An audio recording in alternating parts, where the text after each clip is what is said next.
So Christopher and I have been together for 2 years as of today. 2 years. And this man planned an anniversary dinner at this upscale place downtown called Marcello's, except he invited 6 of his friends without telling me. I showed up thinking it was just us, wearing this navy blue dress I bought specifically for tonight, and there's this whole table of his buddies from his gym already seated and halfway through a bottle of wine. Whatever, I thought. Maybe he wanted to celebrate with friends too.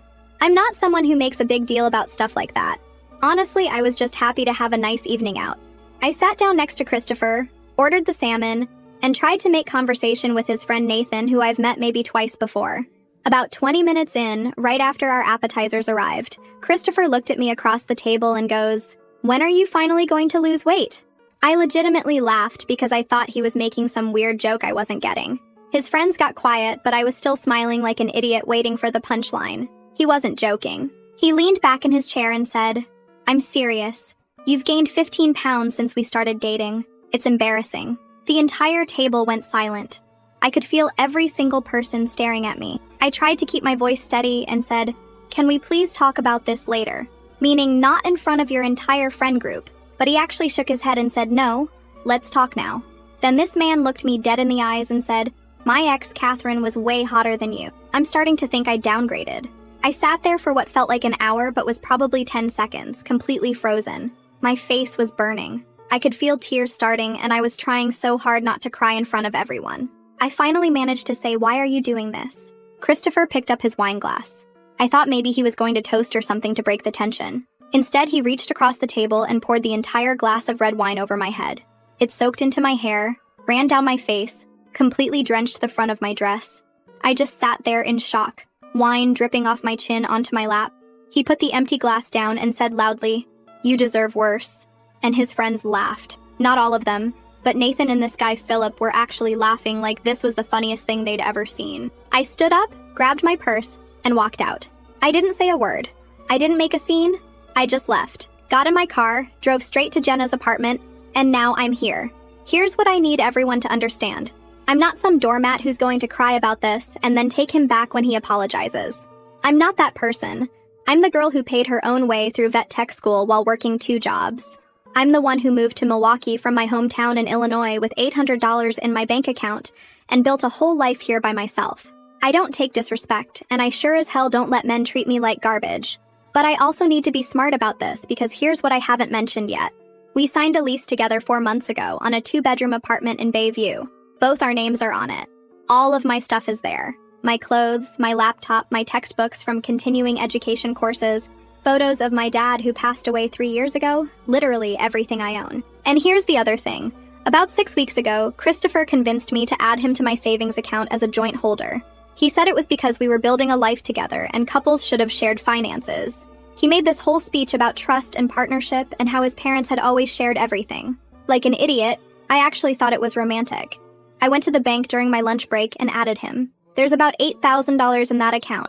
It's everything I've saved from working overtime shifts at the clinic, plus money my dad left me that I've been carefully putting away for emergencies.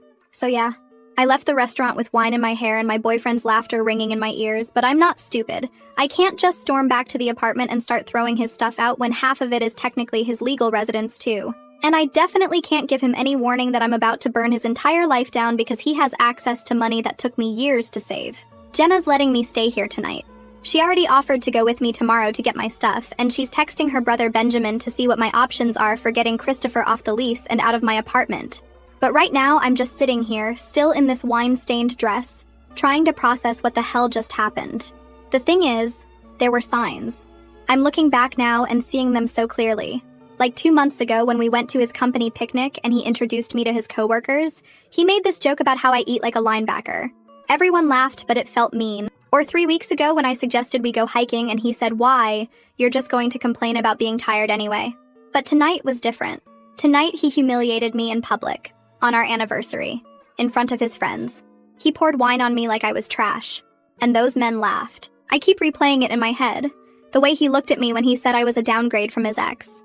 The sound of the wine glugging out of the glass. Philip's laugh. Jenna came out of her bedroom about an hour ago and found me sitting here in the dark. She asked if I wanted to talk about it, and I told her the whole story. She literally said we're going to destroy him, and I love her for that. But I need to be strategic. I can't just react emotionally.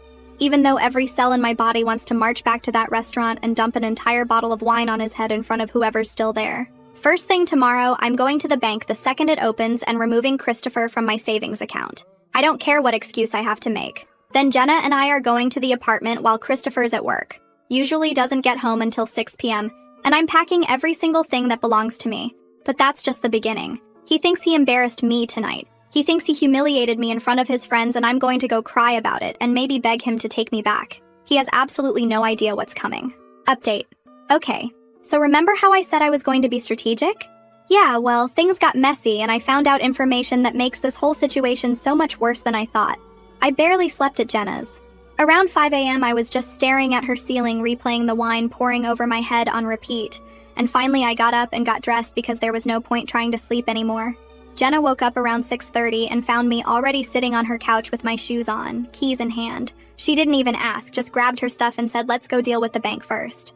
We got to Chase right when they opened at 8 a.m. and I marched straight up to this banker woman named Samantha, who I've worked with before for other account stuff. I told her I needed Christopher removed from my savings account immediately, like right now, this second. Samantha started pulling up my account and asking standard questions about why, and I straight up told her my boyfriend publicly humiliated me last night and I don't trust him with access to my money anymore. She got this look on her face like she understood exactly what kind of situation this was, and she started typing faster. Then she stopped. She looked at the screen, then at me, then back at the screen. She asked me, when was the last time I checked my account balance? Like actually looked at the transactions, not just the main number. I said I checked it last week. Why? She turned her monitor to show me, and there were 3 transfers from my savings to Christopher's personal checking account. One for $2,000 5 days ago, another for $1,500 3 days ago, and one for $3,000 yesterday morning, hours before our anniversary dinner. I pulled out my phone with shaking hands and logged into my app. The balance showed $1,047. I'd been so focused on the wine incident and getting out of that restaurant last night that I hadn't even thought to check my bank account. And this morning, I was so angry and sleep-deprived that I just wanted to get to the bank. I didn't think to look first. He took $6,500 of my money, while planning to humiliate me that same night, while knowing he was going to pour wine on me in front of his friends. Jenna started going off right there in the bank. She was saying, "We need to call the police, this is theft, he can't just take her money." But Samantha explained that because he's a joint account holder, legally he's allowed to withdraw or transfer funds. It's technically his money too once his name is on the account, even though I'm the one who put every single dollar in there. I removed him from the account right then. Samantha processed it immediately, but the money was already gone. $6,500 of my savings, my emergency fund, money my dad left me, just gone. Transferred to Christopher's account where I have zero access and zero legal right to get it back without going to court. We left the bank and I was shaking. Not crying, not sad, just furious. Jenna kept asking if I wanted to wait and calm down before going to the apartment, but I said no, we're going right now. I wanted my stuff out before Christopher got home from work, and I wanted to be gone before I did something I'd regret. We got to the apartment in Bayview around 9:30 a.m. I used my key, walked in, and immediately started throwing my clothes into trash bags because I didn't even want to take the time to fold anything. Jenna was helping me pack up my bathroom stuff when my phone started ringing. Christopher, calling me like nothing happened. I answered on speaker, and before I could say anything, he launched into this explanation about how he was so sorry about last night. He'd had too much to drink, his friends were being idiots and peer pressuring him, he didn't mean any of it. The wine was an accident. He was gesturing with his glass and it just slipped. He felt terrible. I asked him about the $6,500. Just flat out said, "I know you transferred my money to your account." Explain that. He went quiet for like 10 seconds. Then he started talking fast, saying he was going to tell me he'd needed it for something important. He was going to pay me back next month when he got his bonus from work. He kept saying, "It's our money anyway. We're building a life together. What's mine is yours." I told him that's not how joint accounts work when one person contributes 100% of the funds. And also, you don't get to take someone's money and then pour wine on them at dinner. Where the hell did my money go? What did you need $6,500 for? And this is where it gets insane. Christopher admitted that he'd been helping his friend Nathan with some expenses. Nathan's going through a divorce and needed money for his lawyer and his new apartment deposit. Christopher felt bad for him and wanted to help out, so he took my money to give to his friend. He gave $6,500 of my savings to Nathan. Nathan, who laughed when Christopher poured wine on me. Nathan, who I've met exactly twice. Christopher took money that I saved from working overtime shifts, money my dead father left me, and handed it to his gym buddy who's going through a divorce. I completely lost it. I was screaming into the phone, asking what gives him the right to give my money away, asking if he's lost his entire mind, asking if he seriously thought I wouldn't find out. Jenna was in the background yelling that we're pressing charges, and Christopher started backtracking, saying it was a loan to Nathan. He's going to get it back and return it to me. It's not like the money's gone forever. Then he said the thing that made me see red. He said maybe if I wasn't so selfish about money, he wouldn't have felt like he needed to take it without asking. Maybe if I was more generous and understanding about his friends' situations, he would have felt comfortable just asking me to help Nathan. He literally tried to make this my fault. Like I'm the problem for not wanting to hand over thousands of dollars to a man I barely know. I hung up on him. Jenna and I kept packing, and about 20 minutes later, Christopher came bursting through the apartment door. His face was all red, and he was breathing hard like he'd run up the stairs. He started demanding to know what I was doing. Why was I packing my stuff? We needed to talk about this like adults. I told him I'm getting my belongings and leaving, and also he has until the end of the month to find a new place because I'm getting him off the lease. Christopher actually had the nerve to say, I can't kick him out. He lives here too. His name is on the lease. I reminded him that my name was on the lease first. I signed it 4 months ago and added him a week later because he said his apartment was too small for both of us. I'm the primary leaseholder. I've been paying the full rent every month because he claimed he was saving up for a car. And now I know where his money's been going. Straight to Nathan's divorce lawyer, apparently. We started fighting right there in the living room, both of us yelling. Christopher kept saying I was overreacting, the wine thing was a drunken mistake, the money thing was just him trying to help a friend. He said I was being dramatic and making this into something bigger than it needed to be. I asked him point blank, did you plan to humiliate me at dinner? Did you transfer my money knowing you were going to treat me like garbage that night? He didn't answer right away. That pause told me everything. He knew what he was going to do at that restaurant. He took my money first, secured it in his account, and then publicly degraded me knowing I'd probably leave him. When I said that out loud, Christopher's entire face changed. He stopped trying to apologize and started getting defensive. He said, fine. You want the truth? I've been unhappy for months. You're not the person I thought you were when we started dating. You've let yourself go. You're always tired from work. You never want to do anything fun anymore. And yes, Catherine was hotter than you. There it was. The real reason. He'd been planning this. The money transfer wasn't about helping Nathan, or at least not just about helping Nathan. It was about securing funds before he blew up our relationship. He knew I'd leave after what he did at the restaurant. He wanted me to leave, and he made sure to take a chunk of my savings first. Jenna told him to get out of the apartment so I could finish packing. Christopher said no. This is his home too. He's not leaving. So I told him fine. Sit there and watch me pack every single thing I own and move out of your life. He stood there in the kitchen while Jenna and I carried bags to her car. Every trip past him, he tried to talk to me, saying we could work this out, maybe we just need some space, maybe couples counseling. I ignored him completely.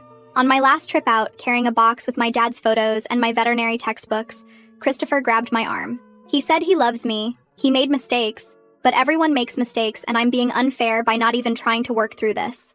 I looked him dead in the eyes and said, you poured wine on my head in front of your friends and stole $6,500 from me to give to one of those friends. There is no working through this. Let go of my arm. He let go. I walked out. Jenna and I loaded the last of my stuff into her car and her brother Benjamin's truck. He'd shown up halfway through to help, and we left. Now I'm back at Jenna's apartment with all my belongings in trash bags and boxes scattered around her living room. Benjamin's looking into what legal options I have for getting my money back. But he's already warned me that because Christopher was a joint account holder, it's going to be really hard to prove theft. I might have to take him to small claims court, and even then, there's no guarantee. But here's what I keep coming back to. Christopher planned this. He didn't just have a bad night and lose his temper. He transferred money on Tuesday and Thursday, and then treated me like garbage on Friday knowing I'd probably leave. He secured my money first and then burned everything down. And the thing about Nathan needing money for his divorce? I don't even know if that's true. For all I know, Christopher and Nathan are splitting my $6,500 right now. Someone in the comments on my last post said I should check if there's more going on that I don't know about, and honestly, I'm starting to think there is. Because this level of planning, this level of cruelty, doesn't come from nowhere. Tomorrow, I'm going to the leasing office to see what I can do about getting Christopher off the lease. Benjamin's coming with me because apparently these situations can get complicated. But tonight I'm just sitting here, surrounded by trash bags full of my life, trying to figure out what I missed. Final update. Okay, so this update is going to be messy, and probably some of you will think I went too far, but honestly, I don't care anymore. I got my life back and Christopher got exactly what he deserved. After everything that happened in my last update, moving all my stuff out, finding out Christopher stole $6,500, him admitting he gave Nathan $2,000, and refusing to say where the rest went. I was stuck at Jenna's apartment trying to figure out my next move. Benjamin was saying the small claims court process could take months. Franklin at the leasing office said getting Christopher off the lease would take even longer. I was looking at possibly half a year of legal BS while Christopher sat in my apartment that I've been paying for. I called my mom Wednesday night because I needed to vent to someone. I didn't tell her everything, just that Christopher and I broke up, and it was really bad, and I was staying with Jenna for a bit. My mom's not stupid, though. She kept asking questions, and I ended up telling her about the wine at dinner. I still didn't mention the stolen money because I knew if I told her that, she'd tell Billy, and Billy would lose his mind. Well, my mom told Billy anyway. Not about the money, just about the wine. And that was enough. Thursday morning, my phone rang at like 7 a.m. Billy. He said he was getting in his truck right now and driving to Milwaukee. I tried to tell him it wasn't necessary, I was handling it. But he said, no, you're not. You're sleeping on your friend's couch while that asshole is in your apartment. I'm coming. I said, Billy, please don't do anything crazy. He said, I'm not going to do anything crazy. I'm just going to have a conversation with Christopher about respect. Then he hung up. Billy showed up at Jenna's around 9 a.m. Came in, gave me this huge hug, and then said, okay, where does this piece of shit live and what's the full story? I told him everything. The anniversary dinner, the wine, Christopher's friends laughing, the $6,500, finding out he'd been planning to leave me for months, the woman named Ariana he'd been seeing, all of it. When I got to the part about the stolen money, he stood up and said, that's it. We're going to get your money back right now. I tried to explain that legally Christopher had a right to the money since he was on the joint account. Billy said I don't give a single fuck about legal. Jenna and I went with him. We drove to the apartment and Billy didn't even knock. Just used my key and walked right in. Christopher was on the couch with his laptop, wearing sweatpants and a t-shirt. He saw us walk in and immediately jumped up saying, what the hell? You can't just walk in here. This is my home too. I'm calling the police. Billy walked right up to him and said, go ahead, call them. While you're at it, explain to them why you stole $6,500 from my sister. Christopher backed up saying it wasn't stolen, it was a joint account. He had every legal right. Billy said, legal. Everyone keeps talking about legal. You know what I think about legal? Nothing.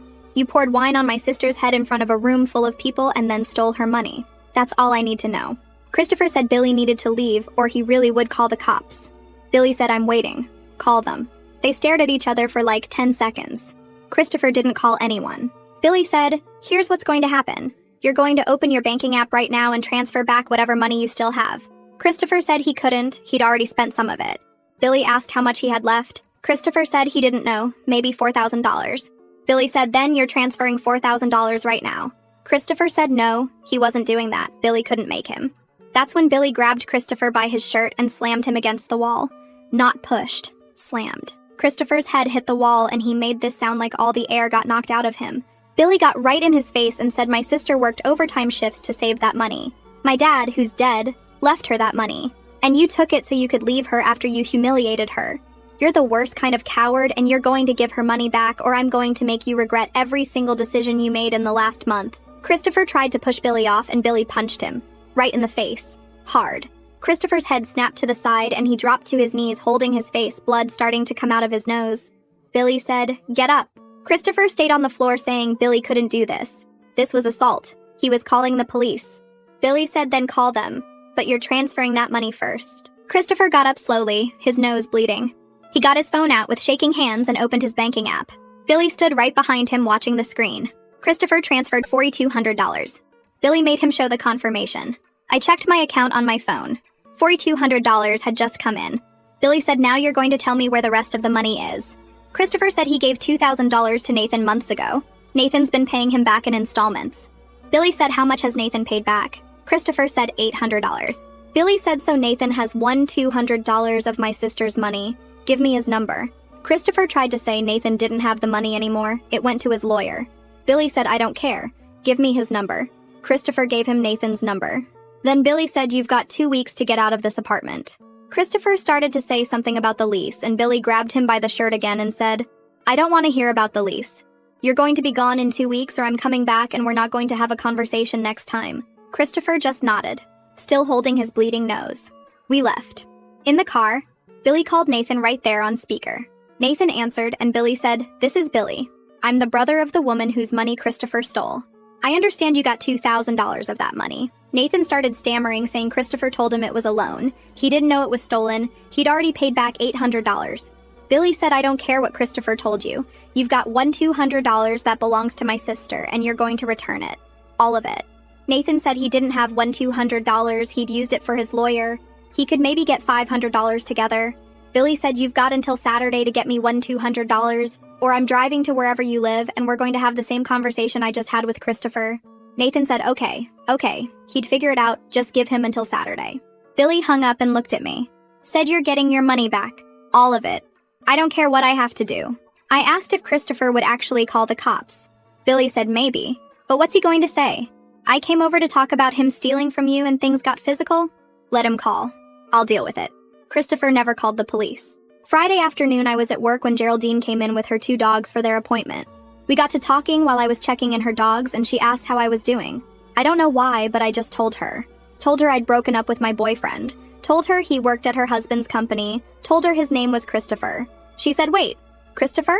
I said, yeah, how did you know? She said he's on her husband's team. She's met him a few times at company events. Then I don't know what came over me, but I just started telling her everything. About the anniversary dinner, the wine, the stolen money. About how Christopher had been planning to leave me for months. About how he'd been seeing someone else named Ariana.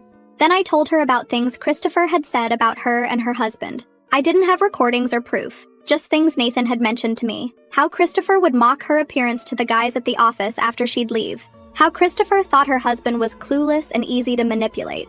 How Christopher had bragged about doing things to his boss's food and drinks when he wasn't looking. I didn't know exactly what, but Christopher had implied it to his friends. Geraldine went completely still. She said, Christopher did what to my husband's food? I said I don't have proof, but Nathan told me Christopher used to brag to their gym friends about messing with his boss's food and drinks because he thought it was funny. Geraldine looked like she was going to be sick. She said she needed to go. She needed to talk to her husband immediately. She left without even finishing the dog's appointment, just grabbed them and walked out. That weekend was a blur. Saturday morning, Nathan showed up at Jenna's apartment with an envelope. He had $200 in cash. Said he'd borrowed money from his girlfriend and his mom to get the full amount. He handed me the envelope and said he was sorry. He didn't know the money was stolen. He wanted nothing to do with Christopher anymore. So now I had $5,400 back. Still missing $100, but way better than nothing. Monday morning, I got a text from Geraldine. She said her husband had called Christopher into a meeting Friday afternoon. Christopher denied everything, said I was lying, said I was a bitter ex making up stories. But Geraldine's husband didn't believe him. He said the stories were too specific, too detailed, and matched up with concerns he'd had about Christopher's behavior for months.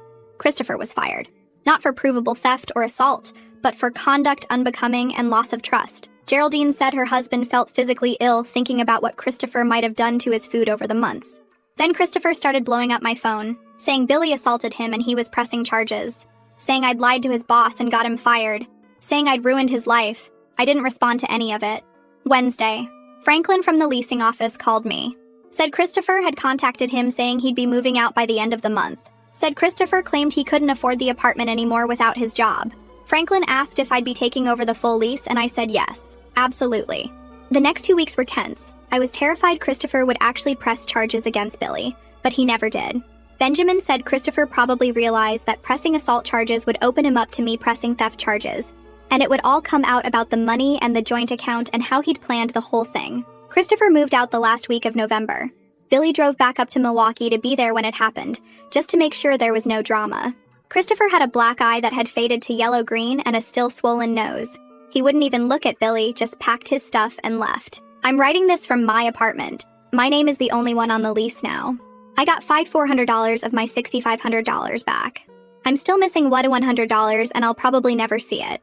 But honestly, I don't even care anymore. Some people might say Billy went too far.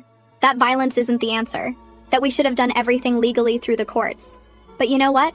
The courts would have taken 6 months and cost thousands in legal fees, and I might not have gotten anything back. Billy took one afternoon and got me $200 back immediately.